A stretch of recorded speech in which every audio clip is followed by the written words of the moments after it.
Assalamualaikum warahmatullahi wabarakatuh. Nama saya I'anatul Mu'arrafah binti Ma'ruf. Saya berasal dari Desa Kalisala, Kecamatan Limpung, Kabupaten Batang, Jawa Tengah, Indonesia. Saya murid seorang wali. Guru saya bernama Mbah Kiai Sarif Hidayatullah atau Mbah Kiai Surif. Ia berasal dari Desa Sikandang, Comal, Pemalang.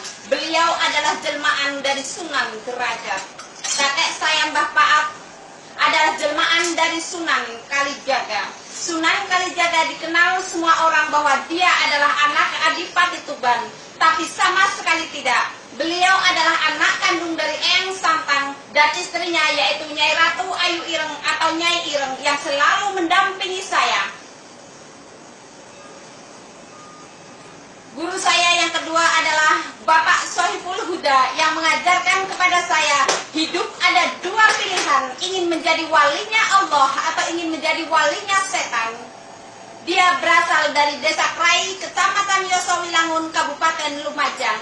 Dan guru saya yang terakhir adalah Allah Subhanahu wa Ta'ala yang selalu melindungi saya dalam keadaan apapun.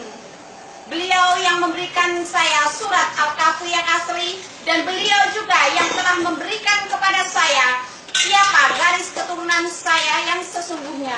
Saya adalah cucu dari Sunan Kalijaga. Sunan Kalijaga anak dari Eyang Santang. Eyang Santang adalah Sayyidina Ali. Sayyidina Ali anak kandung dari Prabu Siliwangi. Prabu Siliwangi adalah Syekh Abdul Qadir Jailani.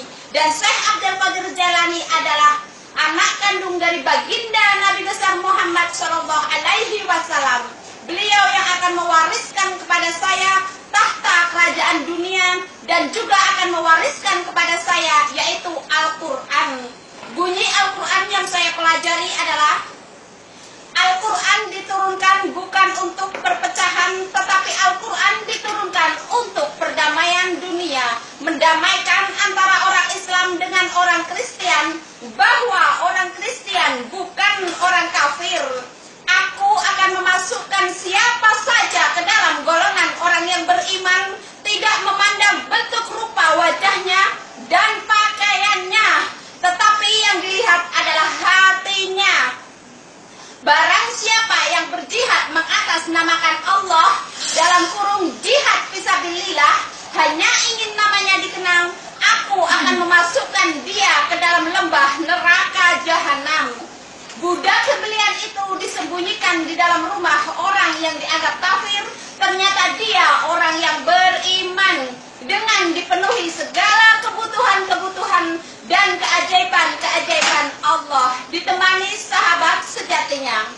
Di saat Allah mengeluarkan budak sembelian itu dari tempat persembunyiannya, setan-setan berhamburan, tanda bahwa murka Allah ada di depan mata. Di saat negara-negara sudah tidak mampu lagi menghukum penzina dengan hukum Al-Quran, maka akan aku datangkan hamba pilihanku. Dia akan bercerita kepadamu tentang keajaiban-keajaibanku. Apabila diceritakan kepada orang yang beriman, dia akan percaya hal itu.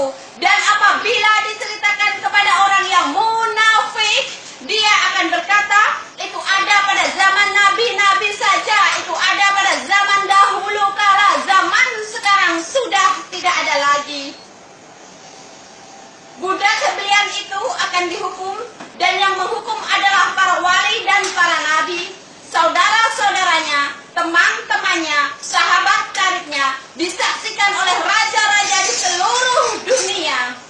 Di saat budak sembelian itu dihukum, maka seluruh dunia akan segera dihukum atas perbuatannya masing-masing.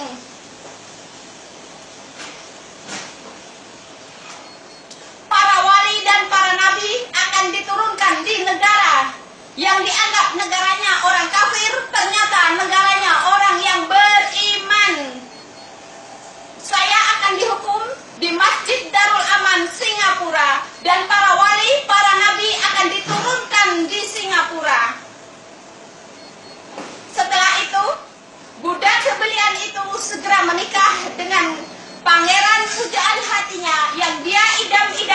sedari dulu kala dikeluarkannya istana kerajaan baginda Nabi Sulaiman dari dalam perut bumi.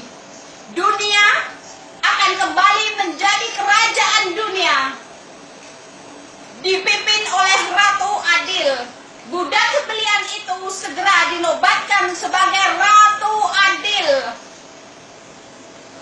Terima kasih dari saya meminta kepada seluruh dunia untuk menayangkan apa yang saya katakan hari ini, karena dengan ayat suci saya itu, saya bisa mengeluarkan Syekh Siti Jenar, Dajjal, dan istrinya yaitu Nyi Blorong dari tempat persembunyiannya. Saya meminta agar televisi-televisi, juga masjid-masjid untuk menayangkan berita ini, bahwa Ratu Adil sudah datang, setan-setan berhamburan, tanda bahwa murka Allah ada di depan mata. Sekian dari saya. Wabillahi taufiq wal hidayah. Wassalam.